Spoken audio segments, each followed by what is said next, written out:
The National Heritage Board's series of travelling exhibitions is set to welcome a new edition, at this time on Singapore's beloved Pasar Malams, or night markets.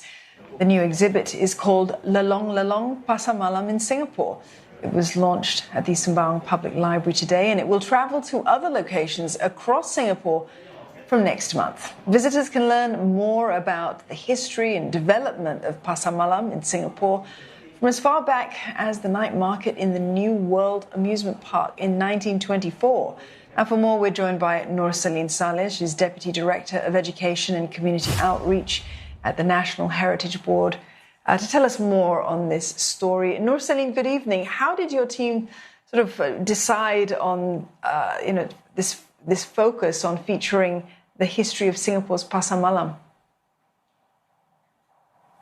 Well, we're always on the lookout for various aspects of Singapore history and heritage that we want to document and present. Pasar Malam is actually a very much an experience that many Singaporeans grew up with, especially for those living in the heartlands. They are well known and loved, but yet not many people know the evolution of these night markets. Hence, we want to capture the stories and memories of Singaporeans have of Pasar Malam and present it as part of Singapore's living heritage. I remember going to Pasar Malam like every Friday with my mother, and the memories are mostly of food, of little stalls selling trinkets, a colourful variety of products. How has the Pasar Malam evolved in Singapore over all of these years, though? I mean, in 1960s, these roving night markets became especially popular in the newly developed housing estates, bringing many conveniences to residents.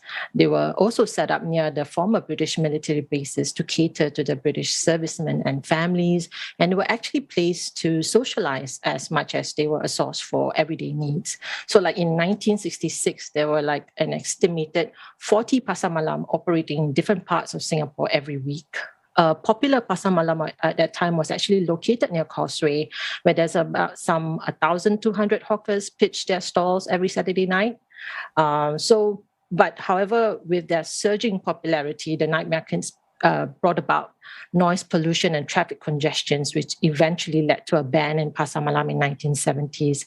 But, things quickly changed and resurfaced as part of the trade fairs organized by Grassroots. They came back again in the late 1970s and then has been since a familiar sight around Singapore. Nursaleen, visitors are going to be able to peruse various artifacts and features. And what can they look forward to? So this exhibition panels are actually designed to resemble the Pasar Malam stalls, and each stalls feature objects, archival images, memories, and quotes from Singaporeans. So we have that one panel that showcases lamps that were used in Pasar Malam stalls.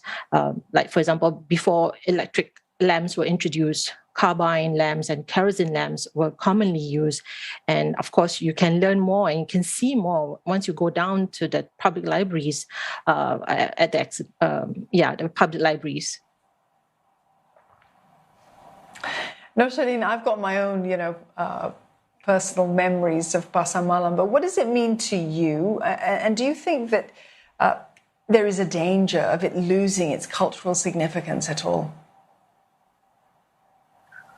Well, Pasar Malam has been evolving over the years, and I believe this is one of the key to their longevity, having been around in one form or another for many decades.